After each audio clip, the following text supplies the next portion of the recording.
2017년에 나온 공조는 현빈과 유해진의 조합을 내세워서 780만 관객을 동원한 흥행작입니다. 당연하다면 당연하겠지만 후속작 논의는 바로 이루어졌죠. 여러 이유로 개봉 시기는 늦춰졌고 결국 2022년 5년의 세월을 넘어서 공조2 인터내셔널로 돌아왔습니다. 거기다 시기도 좋습니다. 추석 연휴 바로 전에 개봉하거든요. 추석은 영화계에서는 대목으로 여겨졌습니다. 몇 년 전까지만 해도 말이죠. 그래서 추석이면 유력 한국 영화 셋이 동시에 개봉하는 경우가 많았습니다. 추석에 영화관을 찾는 사람들이 많으니 추석에 개봉하겠다는 생각은 당연해 보였습니다. 하지만 코로나 이후로 많은 것이 변했고 최근에는 추석 대목에 야심차게 개봉한 작품들이 명절용 한탕 영화 라는 오명을 뒤집어쓰기 일쑤였습니다. 그래서일까요? 아니면 공조2 인터내셔널 때문일까요? 이번 추석에는 경쟁작이 적습니다.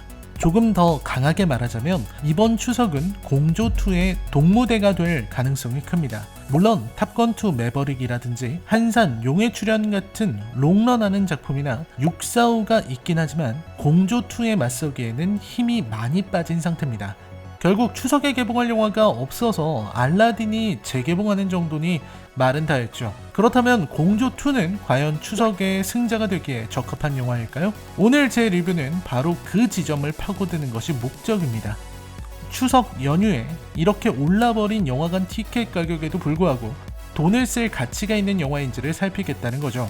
사실 추석 영화에 우리가 많은 것을 기대하지는 않습니다. 남는 시간에 영화관 찾아서 적당히 재미있게 한 편 보고 시간을 보낼 수 있으면 그만입니다. 혹은 가족들이 영화 한 편 보고 이야기 나누면서 즐겁게 돌아올 수 있으면 그걸로 될 겁니다. 그게 바로 상업영화가 지녀야 할 하나의 역할이겠죠. 전작인 공조는 북에서 넘어온 림철령과 한국의 형사 강진태의 공조를 다뤘습니다. 동판의 존재와 차기성이라는 악역을 상대로 펼치는 두 인물의 활약이 주가 되었던 영화입니다. 물론 명절용 영화라는 혹평, 무리수가 가득하다는 평, JK 필름다운 티켓 팔이용 영화라는 평에 너무나 쉬운 선택으로 점철된 클리셰 덩어리에 불과하다는 여러 평가가 난무했습니다. 전반적으로는 온 가족이 볼 수 있는 액션 코믹 영화지만 작품성은 졸작에 가깝다는 것이죠. 공조2는 후속작의 법칙을 아주 잘 따라가고 있습니다. 전작에 비해서 스케일은 키우고 전작에는 나오지 않았던 매력적인 캐릭터를 등장시키고 글로벌한 이야기에 글로벌한 비주얼을 더하고 거기에 로맨스까지 포함했습니다. 이 정도면 후속작으로서는 전부 다 쏟아냈다고 봐도 과언은 아닐 겁니다. 거기에 전작에서 시간을 투자해야만 했던 설정이라든지 캐릭터 설명을 하지 않아도 된다는 장점이 있습니다. 보통은 이런 경우에 전작을 넘어서는 작품이 나오고는 하는데 과연 이 작품은 어떨까요? 자, 이제부터 시작합니다. 추석을 노리고 너무나 노골적으로 노리고 온 영화 공조2 인터내셔널 리뷰입니다. 여러분 이제부터는 치명적인 스포일러가 포함되어 있습니다. 감상에 주의하시기 바랍니다.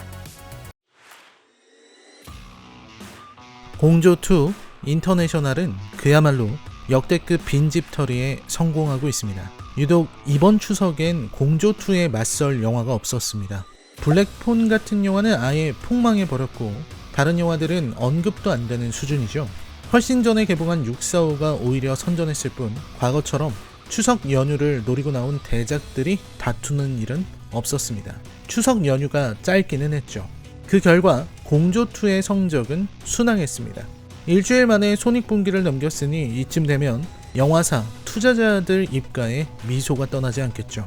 공조2의 이러한 성적은 전형적인 추석 영화가 성공한 사례로 보여서 마음이 복잡해집니다. 저는 이러한 방법론이 허상에 불과하다고 생각합니다. 아니, 그렇게 믿고 싶은 것인지도 모르죠. 하지만 저의 바람이 무색하게도 여전히 한국 상업영화 중 일부는 이러한 흥행 공식을 동원하려고 합니다. 일종의 믿음에 가깝지만 흥행 성공을 해낸 사례들이 있기에 단순한 믿음을 넘어서 큰 설득력을 얻게 되는 공식들. 공조2는 그런 의미에서 흥행 공식, 흥행작 코드에 아주 충실한 작품입니다. 그렇기에 흥행했고 그렇기에 어디선가 본 듯한 뻔한 장면들이 계속 이어지게 되는 거죠. 마치 과거의 JK 영화들이 그랬던 것처럼 말이죠. 잠깐만, 이것도 JK였네. 어쩐지 냄새가 어디서 맡아본 것처럼 익숙하더라. 맙소사. 일단 전작 이야기를 하지 않을 수 없습니다. 전작에서는 특수정예부대 출신의 북한 형사 림철령이 등장했었죠. 비밀리에 제작된 위조 지폐 동판을 탈취하려는 내부 조직의 소행으로 작전 진행 중에 아내와 동료들을 잃은 인물입니다. 동판을 회수해야만 하는 북한은 남한에 숨어든 조직의 리더 차기성을 잡기 위해 역사상 최초의 남북 공조 수사를 요청했고, 그 적임자로 림철령을 서울에 파견하면서 이야기가 시작된 겁니다. 그리고 국정원은 북한의 말을 곧이곧대로 믿지 않고 정직 처분 중인 생계형 형사 강진태에게 이중 명령을 전달합니다. 공조 수사를 하는 척하면서 밀착 감시를 하라는 명령이었습니다. 공조는 뻔한 영화였습니다. 작중 두 형사는 차기성에게서 동판을 빼앗는데 성공했지만 진태의 아내와 딸, 가족들이 납치당하는 사건이 벌어집니다. 이때 철령과 진태는 서로를 못 믿던 사이에서 발전해 위기를 극복하고 모든 사건을 해결했었죠. 흥행에는 성공했지만 그 내용이 단순하고 얄팍했기에 저는 이 작품을 졸작이라 생각했습니다. 굳이 1편의 이야기를 하는 이유는 1편의 상황을 알아야 철령이 왜 진태를 반가워하는지, 그리고 진태의 가족들은 공조 수사라는 말에 왜 그렇게 진저리를 내는지 알 수 있기 때문입니다. 그리고 공조2는 남한으로 숨어든 범죄 조직의 중심 장명준을 잡기 위해 새로운 공조 수사에 투입된 1편의 콤비, 북한 형사 림철령과 남한 형사 강진태가 새로운 등장인물 FBI 소속 잭과 힘을 합쳐 장명준의 음모를 저지한다는 이야기를 담았습니다. 인터폴도 아니고 FBI가 왜 남의 나라에서 설치는지 의문이지만 이런 영화에서 하나씩 다 따지다가는 리뷰 5시간 해야죠. 영화 초반부 뉴욕에서의 전투 장면은 제법 인상적입니다. 여전히 할리우드 영화의 유려함에는 따라가지 못하지만 한국 영화의 시가전 연출이 많이 발전했다는 생각이 들었습니다. 하지만 얼마 전 개봉한 헌트의 일본 시가전 상황과 비교해서 보면 공조2가 추구하는 액션의 방향과 인물의 동선, 전투 상황의 묘사의 밀도가 아주 낮다는 생각이 들었습니다. 화려하지만 얄팍하다는 생각이 계속 들더군요. 저는 이게 공조2의 핵심적인 지점이라 생각합니다. 거의 대부분의 장면들이 구색 맞추기에 머무르고 있다는 겁니다. 액션 장면이 나와도 거기에 깊은 고민이나 혹은 연출의 묘가 보이기보다는 이쯤 하면 그림은 나왔다 정도에서 멈추는 것 같은 인상을 받았습니다. 그리고 이건 단지 액션 장면에서 국한되는 게 아니라 이 영화에 나오는 모든 설정에 다 적용할 수 있는 요소라고 생각합니다. 뉴욕에서 잭과 으르렁거린 철령은 호송 도중 습격을 받았고 장명준은 무슨 이유에서인지 한국으로 옵니다. 한국에서 마약을 유통하고 백두혈통인 김정택을 끌어내기 위해서 일을 벌인 것인데 이는 뒤에서 이야기하겠습니다.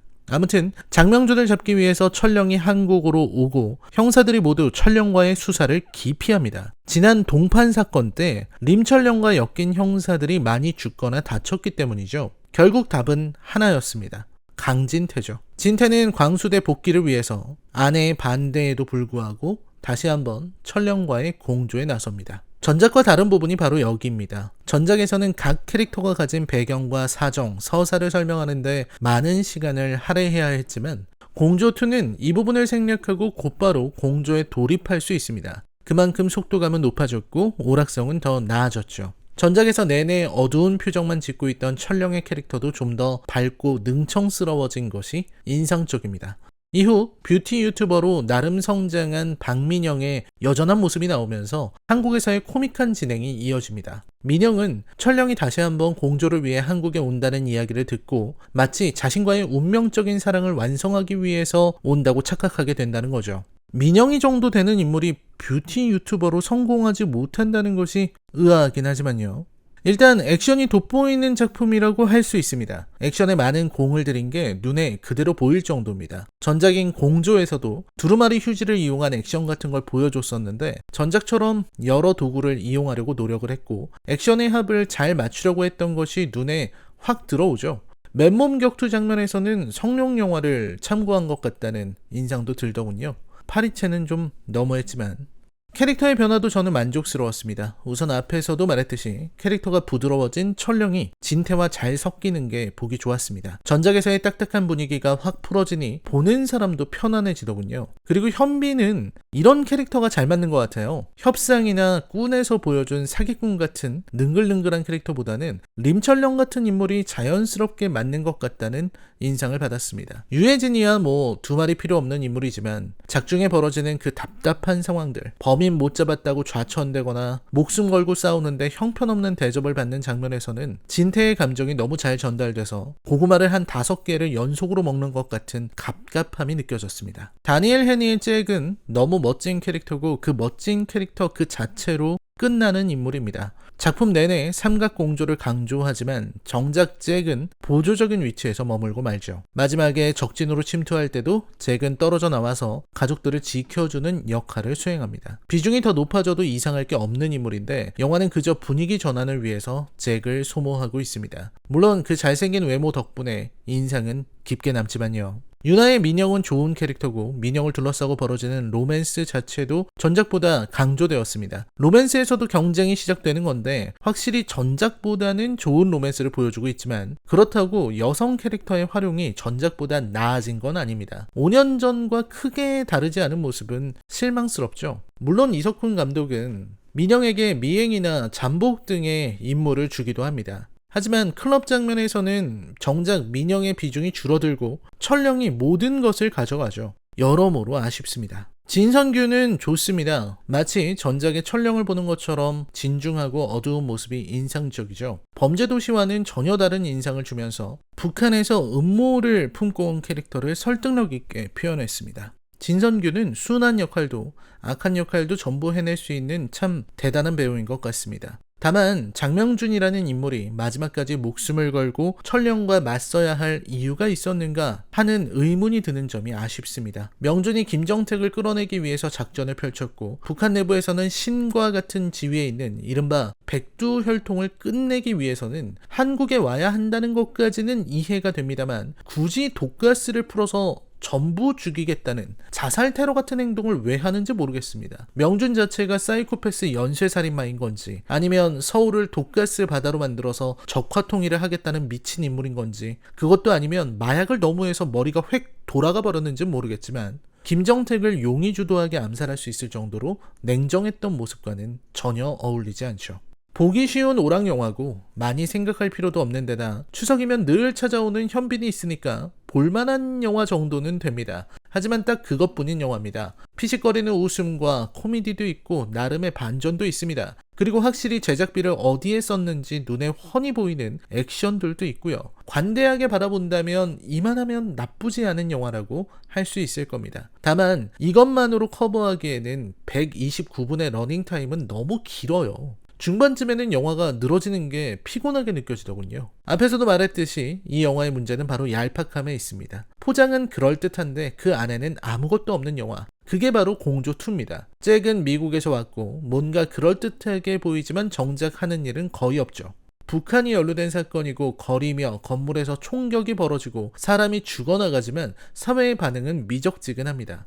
무엇보다 이 영화에서는 무려 백두혈통이라는 사람이 그것도 몰래 방문한 게 아니라 공식적인 국가 행사에 참석하는 북측 고위직으로 한국을 찾았다가 비참하게 살해당했는데 영화의 엔딩에서는 마치 별일 아니었지 뭐 하는 식으로 코미디만 하다가 끝납니다. 아니 이게 말이 되나요? 이렇게 아무렇지도 않기에는 너무 큰 인물을 살해한 거 아닙니까? 슬픔이 느껴지는 작품이기도 합니다. 마약 문제를 다루고 있지만 마약 범죄에 대한 어떠한 디테일이나 혹은 마약으로 인한 폐해는 나오지 않습니다. 여기에서 마약은 철저하게 도구에 불과합니다. 클럽 장면도 마찬가지입니다. 마약단을 추적하다가 클럽으로 잠입하고 클럽에서 진실을 파악하고 위기에 빠진 후에 적을 추적해서 사건을 해결한다는 이 이야기는 그냥 걸캅스의 추석 버전에 지나지 않습니다. 북한도 내내 등장하지만 도대체 북한이 왜 저렇게 반응하는지 진성규는 북한 사람인데 왜 사투리가 범죄도시의 위성락처럼 느껴지는지도 의문입니다. 유튜버 관련한 내용들도 마찬가지입니다. 이 영화는